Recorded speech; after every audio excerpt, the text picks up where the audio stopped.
Let's talk about different dates in the holding period of purchased property. We've got two different dates here. We've got the beginning of the holding period, which that could be, let's say, January 1st, and the placed in service date, which let's say that's June 1st. Doesn't matter, just making up two dates there. These are both two distinct concepts that apply for different tax purposes. The beginning of the holding period means when you first bought it, when it's the length of time an asset is owned by an individual or an entity. Now, this could be a piece of machinery, this could be a stock, it could be literally anything. And the holding period applies to different asset types in various different ways, different levels of importance. Just making sure, again, we understand the differences here. The beginning of the holding period is the date on which the asset is acquired. So it's when the deal closes, it's when you get it. So another thing is when you're buying stocks. Maybe it takes 2 days for the transaction to settle. Well, when does the holding period begin? It begins when you first purchased it, when you legally own it, even if it takes a few days to get the good because you bought the machine and it's got to get shipped to you, or it takes a few days for a securities transaction to settle. The beginning of the holding period is the date on which you legally acquired it. So when you purchased it.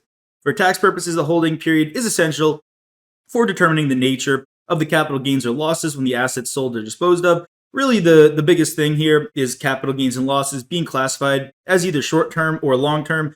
Again, what's the whole point here? The whole point is that short-term, you want long-term gains and losses. That is created by the IRS. So to incentivize more people holding assets for a long period of time, stabilize the markets, rather than people incentivized to sell things right away, more frequency of trading, right? More stability in the markets overall. So that's kind of why the IRS established that. Better tax treatment if you hold assets for more than a year.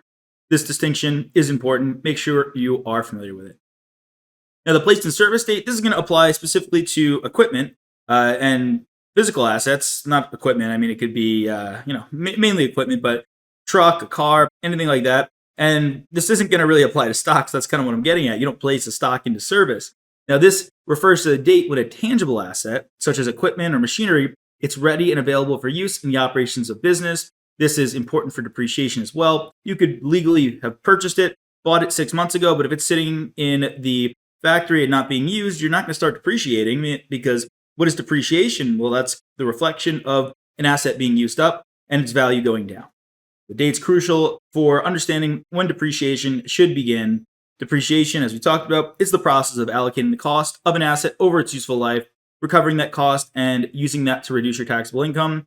Now, depreciation typically starts when the asset's placed into service rather than when it is acquired.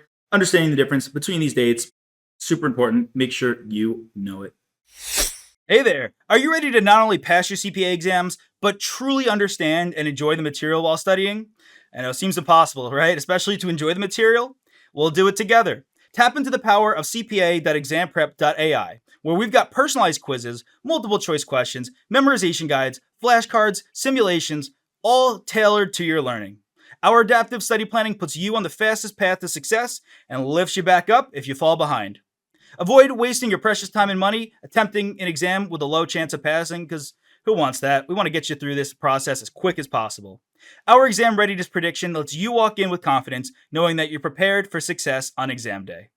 Thankfully, there's no payment method needed to get started, so why don't you come join us? Visit cpa.examprep.ai and let's achieve your exam success together.